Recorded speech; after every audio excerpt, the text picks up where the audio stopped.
Welcome to the Jamodi podcast, where we interview coaches and leaders to find out not just what they do, but how they do what they do. Becoming the best version of ourselves is Jamodi, just a matter of doing it. What's one thing you would do differently if you could start over in coaching today? Yeah, if I could start over, without a doubt, I would have put the people first. And I know that sounds cliche. And when I started off, I really started off, I wanted people to be better.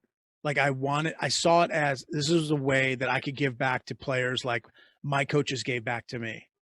But that doesn't mean that I did things right. Hmm. So my motives were right. Like I had a heart for my players. And it's that saying of people don't care how much you know until they know how much you care. We throw that saying around a lot, and I believed it. Here's the problem with that, not the problem with the saying, but the problem with the way I would think about that. The way I went about coaching, especially my first head coaching job. I'm 27 years old, one of the youngest NCAA head coaches in America. 27, I'm a head coach for the first time. Here's the way in my mind that saying worked out. People don't care how much you know until you care. Mm. Because I cared a lot about my players. They just didn't know it. I didn't demonstrate it. They have to know that you care. And too often times we love our players, we care about our players, they don't know it.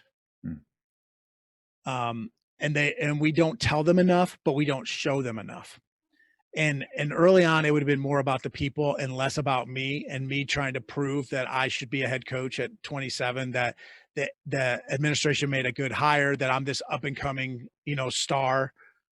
It's not about me. It's not Yeah. about my resume. It's not about me being right. It's about us being right as a program. And so I didn't put the people first. I put kind of my agenda.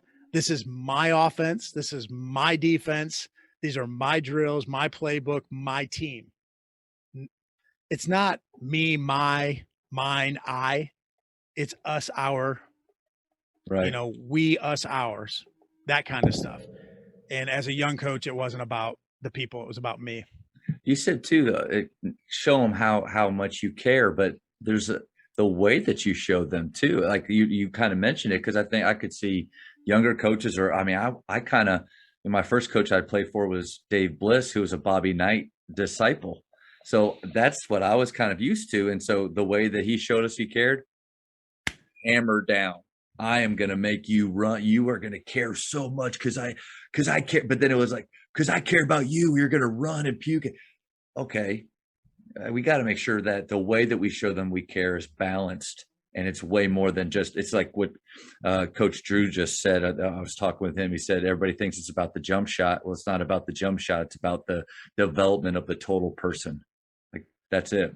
Yeah. And do you have empathy? Yeah. I know that word gets thrown around a lot. And it's hard to do. It's hard to have empathy, but do you understand where people are coming from? Do you understand what all 15 of your young ladies or young men are feeling?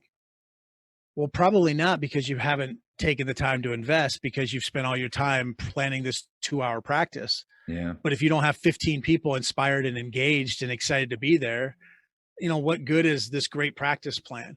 And that's what I was, man. My practice plan was to the minute. Like I had learned from some great coaches. Okay. Very organized. Like our practices were very good. Like you get me in a clinic setting, man, this is great. Except my players didn't care. Yeah. They didn't care about the practice plan. They didn't care about getting from one drill to the next. The only reason they would get to one drill to the next was because they were scared they'd have to run again. But I tell them I care about them, but I wasn't showing them because I wasn't listening to them. Yeah. Or if I listened to them, the only reason I was listening was just to wait till they got done talking. So then I could tell them the way yeah. Come on, Matt. Finish up. Cause I got to go. I'm going to tell you why you're wrong. I'm going to tell you because I'm 27 and I'm a head coach. That's right. I'm obviously the man. That's stupid. And I was a little too arrogant. Not that I didn't care about them. I just thought I had the answers. And Brian Regan's one of my favorite comedians, and he has this bit where he talks about a guy's listening to this other guy speak, but he's kind of waiting, and he's like, and then as soon as he stops speaking, the guy launches in, and then but the whole thing is he's like, you, me, you see the difference, you, me, but that's kind of how we act when we're talking. I struggle with that, even talk with you, because there's so much gold. I just have to sit and be patient and listen, because it's not about me. That we naturally want to do that. Yeah, well, I mean, I was I got to be a head coach for 4 years in that first job, and then they allowed me to go be a coach elsewhere. I did not get my arrogance under control quick enough, and they allowed me to go somewhere else and learn some lessons. Great opportunity. Yeah. A great opportunity. Yeah. I got resigned. I joined that great club of almost every coach in America that's been fired at some point, no matter how you call it. Yeah. It gets called different things, but I got resigned. In other words, I resigned, but they made me. Mm-hmm. So, yeah. But man, I'll tell you what, once that happened, it was almost like a light switch. It was like, man, I've been doing it wrong. Yeah. I'd kind of coasted and been like, yeah, I could change, or there's some things I probably should change. But then when you're fired at the age of 31, it's like, wow, that's a big light bulb moment. And it's like, I got to change something. So that was good. I mean, I wasn't happy at the time, but it turned out to be a great thing for me.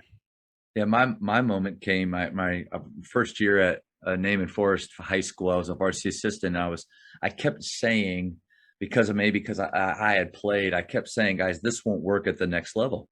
What you're doing right now, it's not going to work at the next level. And this guy that was probably 12 or 13 came up and said, hey, coach, just so you know, I don't want to play at the next level. And it hit me in the gut. I'm like, well, what are you doing here? Like, that's my thought. Like, why? So then this kind of eye-opening, all right, not every one of these high school players wants to play. And then that's a whole other conversation. Actually, Micah Lancaster has this great video about you actually have an 84% chance to play college basketball, because the majority of the high school players either don't want to play, and if they say they want to play, they're not doing what's necessary to actually play. And so you have a huge chance. But going back to those moments in coaching where you realize, okay, what I thought, these guys are it's completely different. 100%. Yep. Thank you for checking out today's episode. Please take a moment to subscribe to this podcast, share it with your fellow coaches, and find us on social media for what's coming up next on the Jamodi podcast. It's just a matter of doing it.